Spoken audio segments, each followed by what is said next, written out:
Hello friends, வணக்கம் and welcome to கலந்தீஸ் channel. இன்னைக்கு வந்து ரொம்ப சுவையான மீன் குழம்பு வித்தியாசமான முறையில் செய்ய போகிறோம். எப்படி செய்யறதுன்னு பார்க்கலாம் வாங்க. இந்த மீன் குழம்புக்கு பார்த்தீங்கன்னா நான் பாறை மீன் துண்டுகள் எடுத்திருக்கேன். பெரிய மீன்லேருந்து சின்ன சின்ன துண்டுகளாக வெட்டி எடுத்து வச்சுருக்கோம். அதுக்கப்புறம் சின்ன வெங்காயம் ஒரு 150 கிராம் சின்ன வெங்காயம், ஒரு 4 கட்டை பூண்டு, 4 பச்சை மிளகாய், கொஞ்சம் இஞ்சி, அதுக்கப்புறம் கருவேப்பிலை. இதுதான் தாளிக்கிறதுக்கு நம்ம எடுத்துக்க போகிறோம். ஸோ எப்படி செய்யறதுன்னு பார்க்கலாம் வாங்க. மண் கடாயாக இருந்தால் நல்லா இருக்கும், இல்லாட்டி அகலமான பாத்திரமாக எடுத்துக்கோங்க. நீங்கள் நார்மலாக மீன் குழம்பு செய்யறதுக்கு யூஸ் பண்ணுற பாத்திரம் கூட வச்சுக்கலாம். நல்லெண்ணெய் எடுத்துக்கோங்க. நல்லெண்ணெய் காஞ்சதும் 1 ஸ்பூன் அளவு வெந்தயம் போட்டு தாளிச்சாதான் அந்த மீன் குழம்பு வாசம் நல்லா இருக்கும். வெந்தயம் பொரிஞ்ச உடனே இஞ்சி துண்டு, அதுக்கப்புறமா பச்சை மிளகாய், கருவேப்பிலை இது நல்லா தாளிச்சு விட்ட உடனே நமக்கு வெட்டி வச்சிருக்க சின்ன வெங்காயத்தையும் உள்ள போட்டுடலாம். சின்ன வெங்காயம் நிறைய போட்ட அளவுக்கு குழம்பு நல்லா ருசியா இருக்கும். பெரிய வெங்காயம் போட்டால் கொஞ்சம் இனிப்பு சுவை வந்துடும், அதனால சின்ன வெங்காயமே போட்டுக்கலாம். சின்ன வெங்காயம் நல்லா வதங்கின அப்புறமா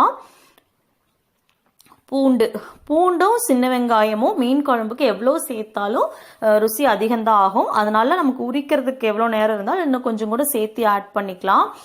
சின்ன வெங்காயம் நல்லா வந்து பச்சை வாசம் போகிற அளவுக்கு வதங்கின அப்புறமா பூண்டு வந்து நல்லா பல்ல வந்து 4-3 பல்லா வந்து வெட்டி நீங்கள் உள்ளே போட்டுருங்க. சின்ன வெங்காயம் பூண்டு நல்லா வதங்கின அப்புறமா தக்காளி 3 நாட்டு தக்காளியாக இருந்தால் இன்னுமே நல்லா இருக்கும். 3 தக்காளி கூட மஞ்சள் தூள் இது நல்லா வதக்கிடுங்க. தக்காளி மஞ்சள் தூள் நல்லா ஒன்று சேர்ந்து தக்காளி நல்லா மசிகிற அளவுக்கு வதக்கிடலாம். நல்ல எண்ணெய் விட்டு மேலே வந்துருச்சு. அந்த அளவுக்கு வதக்குன அப்புறமா இந்த குழம்புக்கு பார்த்தீங்கன்னா 2 டேபிள் ஸ்பூன் மல்லித்தூள், 2 டீஸ்பூன் வரமிளகாய் தூள், அதுக்கப்புறம் பார்த்தீங்கன்னா நான் 2 table spoon fish masala add பண்ணுறேன். இது ஆப்ஷனல் தான். இந்த ஃபிஷ் மசாலாக்கு பதிலாக நீங்கள் வரமிளகாய் தூளே சேர்த்து ஆட் பண்ணுறனாலும் பண்ணிக்கலாம். எனக்கு அந்த வாசனை பிடிக்குங்கிறனால நான் 2 ஸ்பூன் ஆட் பண்ணியிருக்கிறேன். அதுக்கப்புறமா ஒரு எலுமிச்சை அளவு புளியை வந்து நல்லா தண்ணியாக கரைச்சி அந்த புளி கரைசலும் உள்ளே சேர்த்திடலாம். உள்ளே சேர்த்துன அப்புறமா நம்ம குழம்பு வந்து எந்த கன்சிஸ்டன்சி கொஞ்சம் தண்ணியாட்டு இருந்தால் நல்லா இருக்கும் அப்படின்னா அந்த அளவுக்கு தண்ணி சேர்த்து, உப்பு வந்து எந்த அளவுக்கு தேவையோ இந்த குழம்புக்கு அந்த உப்பையும் இப்பவே சேர்த்துடலாம்.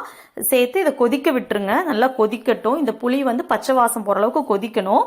அது கொதிச்சுட்டு இருக்கிற கேப்பில் வந்து இந்த குழம்புக்கு வந்து எள்ளு பொடி சேர்க்க போகிறோம். பிளெயின் எள்ளு வறுத்து அதை பொடி பண்ணி சேர்க்க போகிறோம். அந்த எள்ளோட வாசனை புளியோட சேர்த்து அவ்வளோ ஒரு டேஸ்ட்டாக இருக்கும். ஒரு 1/4 கப் எள்ளு வந்து லோ ஃப்ளேமில் நல்லா மணம் வர அளவுக்கு எள்ளு வறுத்துக்கோங்க. கருக விட்டுறக்கூடாது. வறுத்து ஆற வச்சு பொடி பண்ணி வச்சுக்கோங்க. இப்போ பாருங்க நல்லா கொதிச்சிருச்சு குழம்பு. கொதிக்கிற குழம்புக்குள்ள மீன் துண்டை வந்து உள்ள போட்டுருங்க. நல்லா இந்த புளி வந்து பச்சை வாசம் போகிற அளவுக்கு குழம்பு கொதிச்ச உடனே ஃப்ளேம் லோ பண்ணிட்டு மீன் உள்ள போடுங்க. போட்டு மூடி போட்டு 10 நிமிஷம் நல்லா வேக விட்டுருங்க. 10 நிமிஷம் அப்புறமா மீன் நல்லா வெந்திருக்கும். இதுக்கப்புறம் வந்து மேலே வந்து எள்ளு பொடி சேர்த்துக்கலாம். எள்ளு வந்து நல்லா வறுத்து ஆற வச்ச எள்ளை வந்து மிக்ஸி ஜாரில் போட்டு நல்லா பொடி பண்ணி இப்போ அந்த 2 ஸ்பூன் அளவுக்கு எள்ளு மேலே போட்டுருங்க. எள்ளு பொடி சேர்த்ததுக்கப்புறம் ரொம்ப கலந்து விட வேண்டாம், ஏன்னா வெந்த மீன் வந்து கரண்டி போடுறப்போ உடஞ்சி போயிடும். நல்லா மேலாப்பில் கலந்து விட்டிங்கனாலே நல்லா கலந்துரும். அதுக்கப்புறமா 1 கப் அளவு தேங்காய் பால், கடைசியாக தேங்காய் பால் சேர்த்தப்புறம் ரொம்ப தளதளன்னு கொதிக்க விட வேண்டாம். கொஞ்சம் லோ ஃப்ளேமில் வச்சே கொதிக்க விடுங்க.